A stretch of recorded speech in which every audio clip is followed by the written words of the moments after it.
해병대 최상병 사건 수사와 관련해 사단장 이첩 계획을 보고받은 윤석열 대통령이 격노하며 국방장관을 질책했다는 증언이 나오고 있는 가운데 국민의힘 유승민 전 의원은 충격적이라며 비판했습니다.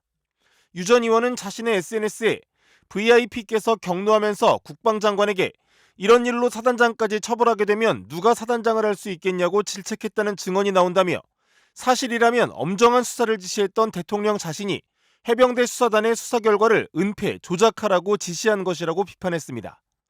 특히 유 전 의원은 이런 일이 재발하지 않도록 엄정 수사를 지시했던 대통령이 이런 일로 사단장을 처벌하면 어떻게 하냐며 질책했다는 증언이라며 앞에 이런 일과 뒤에 이런 일은 다른 것이냐, 표리부동하다고 반발했습니다. 유 전 의원은 대통령이 수사 외압 주체라는 증언이 사실이라면 국방부 검찰단이나 경찰이 의혹을 제대로 수사할 수 있겠냐며 끝까지 진실 게임으로 간다면 해법은 국정조사와 특검뿐이라고 주장했습니다.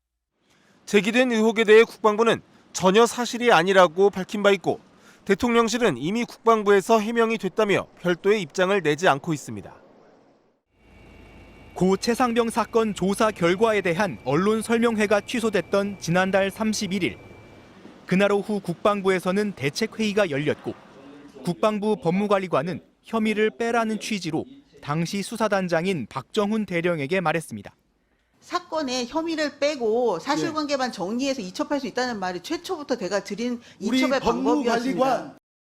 이를 외압으로 느꼈다고 밝힌 박 대령은 이틀 뒤 경북경찰청으로 사건을 넘겼고 항명 혐의로 수사를 받고 있습니다.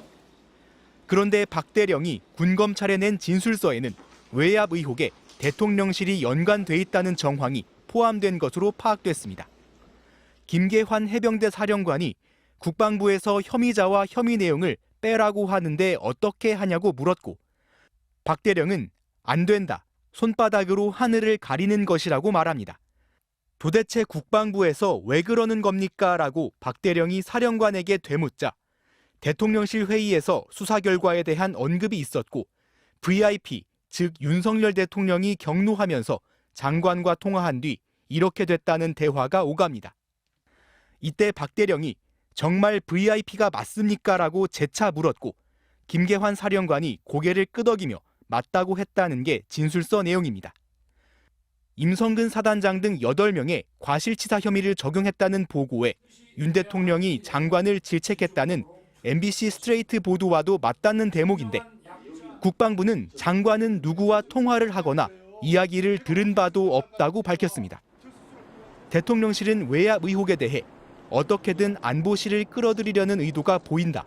이미 국방부에서 해명이 됐다는 기존의 입장을 유지했습니다. MBC 뉴스 송희표입니다.